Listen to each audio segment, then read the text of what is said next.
We're here at Bertino Field at Butterfield Stadium in Week 11. It's the Ithaca Bombers and the Cortland Red Dragons, and I'm pleased to be joined by the head coach for your Bombers and Mike Turper. And Coach, the week is finally here. I know you said a couple weeks ago every game's a big game, but this is the biggest one of them all. How are you feeling heading in?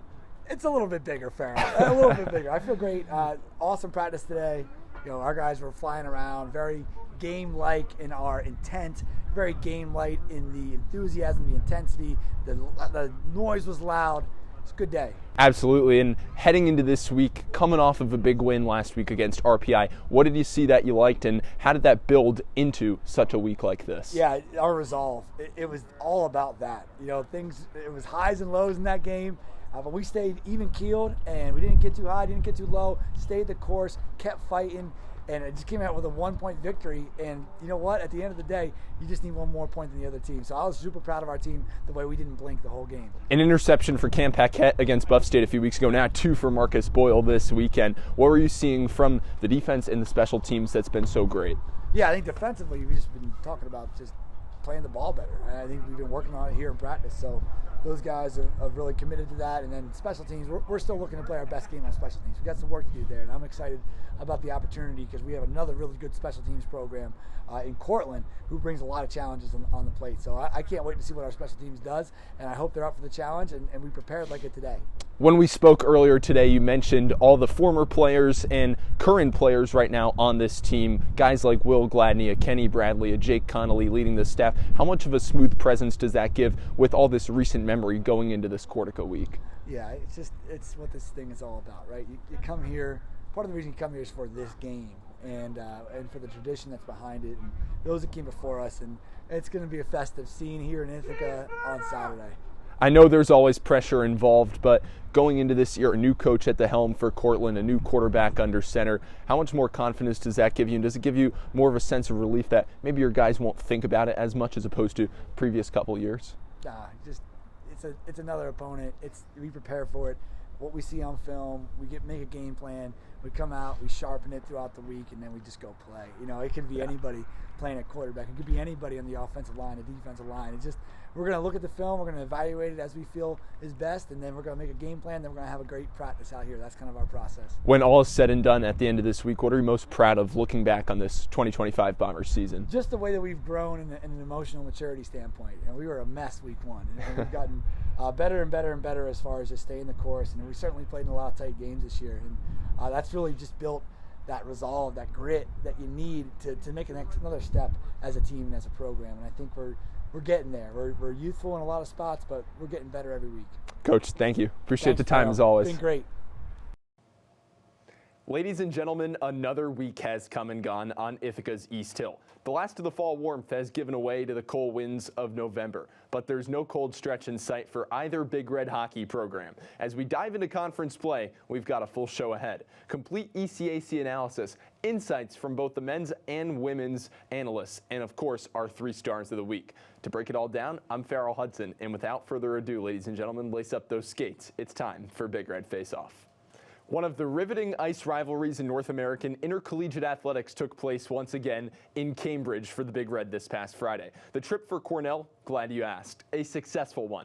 Clutch saves in each game for Alexis Cornier and usual suspects lighting the lamp for a bevy of goals. As we take you out to Cambridge for the action, it's the Cornell Big Red and the Harvard Crimson on a Friday night in Cambridge, Massachusetts. We pick things up late first period on a beautiful feed from Richard Gallant. Aiden Lane deposits the change in the bank as we take another look at the goal. Silky smooth mitts from number 88. Aiden Lane looking like Patrick Kane. Harvard up 1-0. We pick things up now near midway through the second period. An odd man rush comes out of the D zone for the Big Red. Hoyt Stanley ends up being the trailer here as he gives off a pass. Jonathan Castagna down low taps the biscuit in the basket, and the Big Red not the game even at 1. Now midway through the period, another rush for the Big Red. Ryan Caton closing in from the left wing. He'll rip a shot off, save, rebound, score. Gio DeJulian lights the lamp for goal number 3 in his collegiate career. Big Red jump in front. It's 2-1.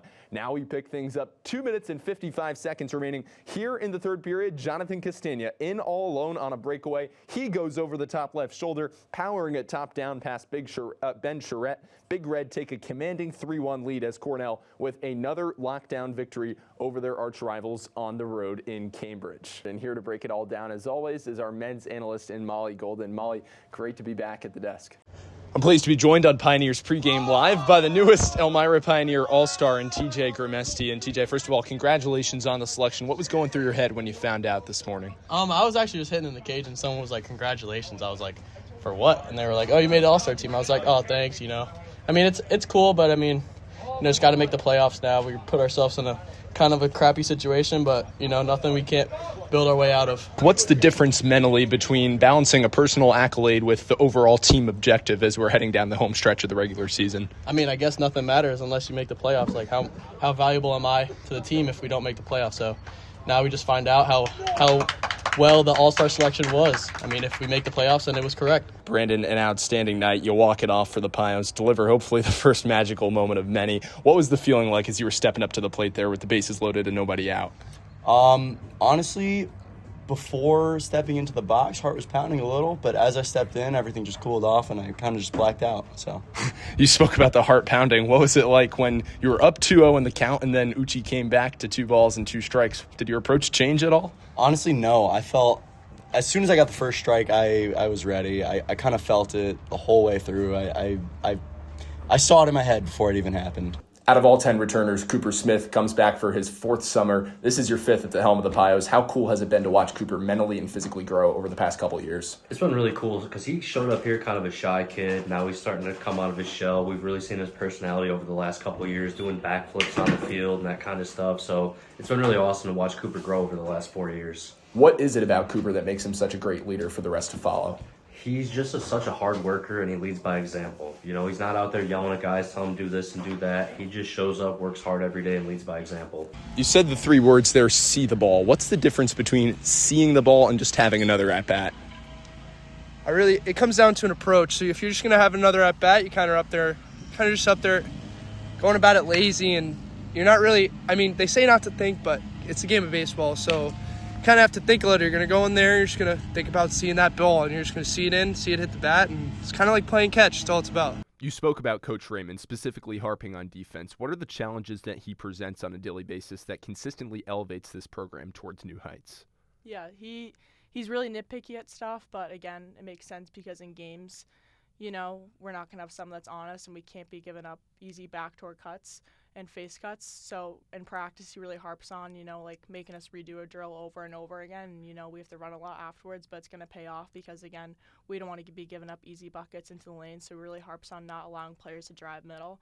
So we're all keeping them outside, and really a huge emphasis just communicating on defense because, again, the louder we are, the more we play together. How different is off-season training for you now, especially having an established position, entering your upperclassmen years on the team, as opposed to being maybe one of the newcomers, being forced to adapt to a new coaching system and game plan? Yeah, now as a junior, it's definitely huge coming back, as a vet, knowing what to expect, what the expectations are. In this preseason, we've had lots of early morning lift practices, so again, it was tough in the beginning, waking up for all those early mornings and then going off to school. But again, I feel like that self-discipline that we've learned throughout that process is huge, and I feel like it's going to translate into this season because now we don't have 6 a.m. practices 6 a.m.s every day. So that huge discipline that we were trained for, I feel like that's going to carry over. And we harped on a lot of conditioning because, again, you're going to see that we're a very speedy team out in the core, which would be huge with big hustle plays. How would someone describe your play style if they are watching Grace McNamara take the floor for the first time? They would see that I do give my all the second the ball is jumped. And again, I'm like a little hustle player. I like to harp on the little things, hustle back on defense, and I really like to drive the basket. As we have 20 minutes to go in this one. Brockport, a grizzled opponent that's not to be feared but to be looked out for. 14-2, as we mentioned in the conference last year. 17-10 overall. An explosive offense exhibited by Joe Clark's squad. In his 3rd season, has won 33 of 36 conference games. Bombers will start with the basketball. Far side midcourt, it's Penders to inbound. The same starting 5 that began the game on the floor are out right now for the Bombers. It's Jalen O'Neal, basketball in his left hand, feeds it off to Alex Penders, now kicks it right corner. Cole Wissink, open look for 3, deposits the currency. Cole Wissink closing it to a 1-point ball game. Wissink just 4.5 points per game a season ago, 4.1 for his career, but 36% from three. He is a three-point threat. Cutting to the basket and nullified immediately by Penders was Zachary Rice, one of the most explosive Brockport Golden Eagles offensively. Will go, or rather have an inbound pass, far side baseline left wing for Brockport.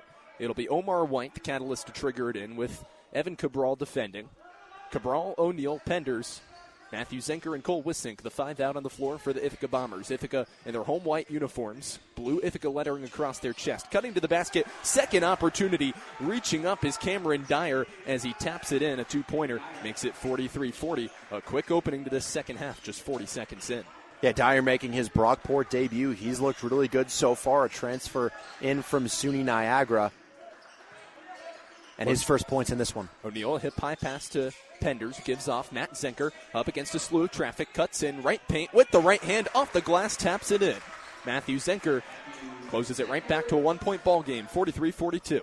Zenker, the first player for the Bombers in double figures, one for each side now. Zach Rice, the ball handler, with 12. Rice kicks it right corner. Cameron Dyer, he's defended by Wissink, surveying his options. Front court right, looks to make a move, cutting baseline on Wissink. It's going to be an offensive foul called and against Cameron Dyer. A fantastic job there of Wissink giving up on the play in a good way, because there's nothing that you can do there in that baseline situation. You're really cornered down there and trying to draw the foul. He was successful there. He's on the floor mainly for his defense and three-point shooting. Zenker softly lobs it into Cabral, who heaves his way across midcourt. The low right dribble crosses up, defended nicely by White. Cabral hands off to Penders, right wing. Top of the perimeter, gives to Zenker. Open look, straight away, takes it for three, deposits it. Look at that emotion from Matthew Zenker. 14 points for him in his Ithaca debut. Mike McSloy using him. Matt Zenker gave the Bombers the early lead in the first half. Now he gives them the lead in the second half. 45-43 Ithaca, 18-10 remaining. Just a minute 50 seconds in as a foul called here on Brockport on the attempted pass from Alex Penders over to Cabral on the right wing. Yeah, you know how familiar Coach McSloy is with Matthew Zenker, using him early and often in the second half, and he is the difference maker, the first lead since those opening minutes for Ithaca. It's Cabral to kick it in front court right with a right hand. It's Penders, hands off to Cabral. Shoulder high dribble for Cabral. Calling for Zenker. Instead takes it himself with 13 to shoot. It's Cabral, low right dribble at midcourt. He's defended by White, and White takes it away. Steals it from Cabral, chiseling to the cup with the right hand off the glass and in. White tying the ball game up at 45. So Cabral has done a great job creating turnovers, but he also has turned it over now 5 times in this game himself. Zenker swings it left corner, cutting inside the paint. Back out is Wissink for a three-pointer from Zenker. No good. Offensive rebound by O'Neal. Kicks it last off of Omar White. Possession Bombers. And a heads-up play by O'Neal. We saw that right in front of the Bombers bench by Cabral toward the end of the first half.